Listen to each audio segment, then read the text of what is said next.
We've been talking for a little bit. Do you have anyone you want to talk to? I want to talk to Maddie. I know who Maddie is. All right, let's talk to Maddie in Germany.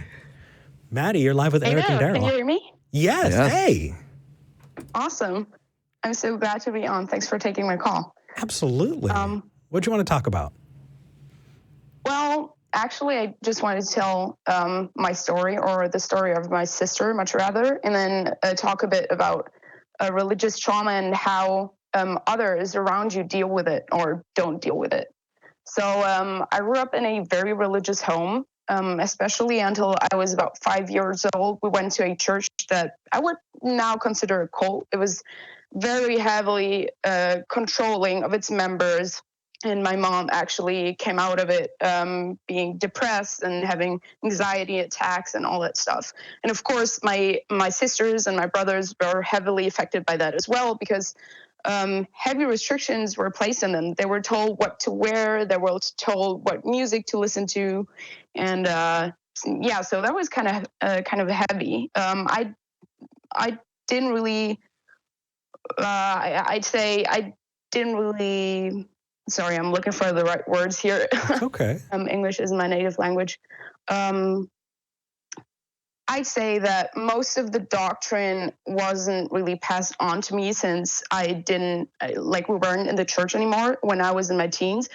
But I still lived through the whole thing of leaving the church, and my siblings were really heavily affected by that. So a couple of months ago, actually, I started talking with my sister about that time and how she experienced being in that church and being told what to do and what to wear and how to be a woman and how to live out her sex life and all that stuff. We hadn't really talked about any of this before. In fact, my whole family had exactly one conversation about the whole thing after the fact, and they weren't really dealing with any of it. They weren't really talking about it. They didn't know how to. They didn't know how to address it. So a couple of months ago, I started talking about this with my sister, and I discovered that she really wasn't a believer anymore either, because I now consider myself an atheist. And she told me that she was afraid of telling her parents-in-law about it, and she's being looked at weirdly by her Christian friends. And she told me that she can't even listen to worship music anymore because it triggers her so much. Sometimes she can't even walk near a church because it just gets to her. And I would consider myself impacted by the religious upbringing that I've had, but it's not that heavy, and I'm really suspecting that my sister might be suffering from religious trauma, but no one wants to talk about it with her. She doesn't have a therapist that's educated on the topic.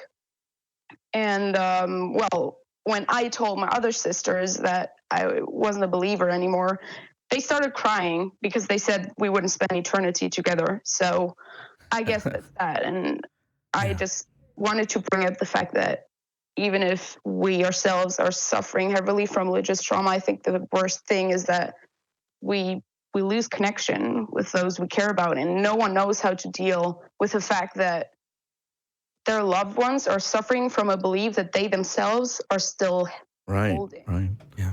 So you're expressing what we see a lot, and that is that one of the first things that happens to people when they leave religion is they lose connections, and that's intentional.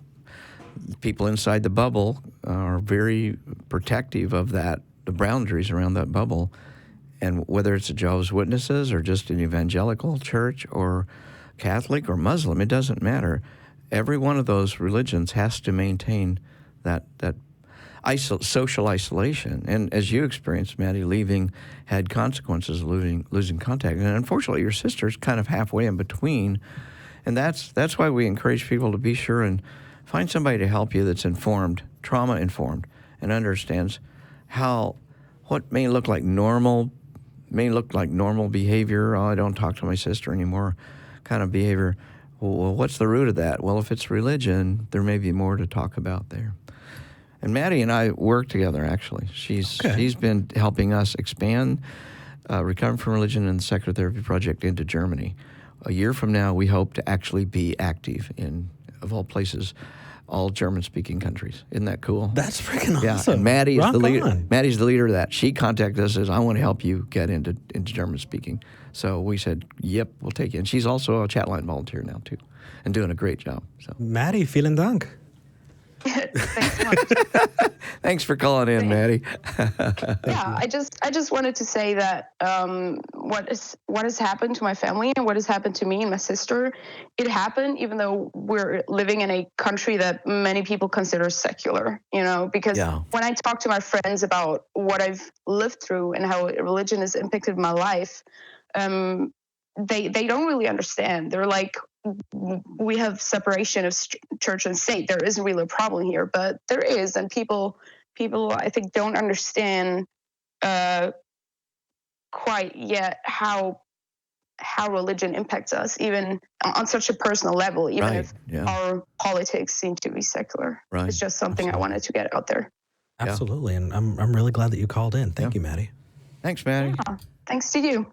Take care. So you and I were talking before the show started about how just even liberal religionists don't see how this could be a problem, Mm-hmm. and I see that all the time. And she's kind of illustrating that she is in a very, very secular country. Mm-hmm. You don't think of Germany as being the place where they've got and this is not a cult. She did not come out of a cult. She came out of just a fundamentalist religion, and and it's 10 times worse in the United States than it is in Texas. Yeah. And when people in the United States say, "I don't see a problem," it's because you ain't looking hard enough. Yeah, it's there. It is so hard to see, and there are so many sides to that. As y'all are talking, I'm thinking, and one of the things that I was thinking is, it's not always malice.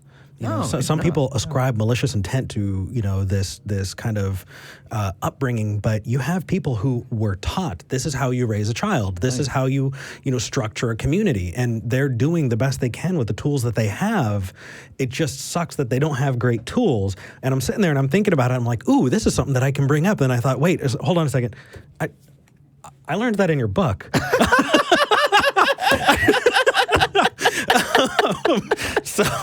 Hey, cheers to that, right?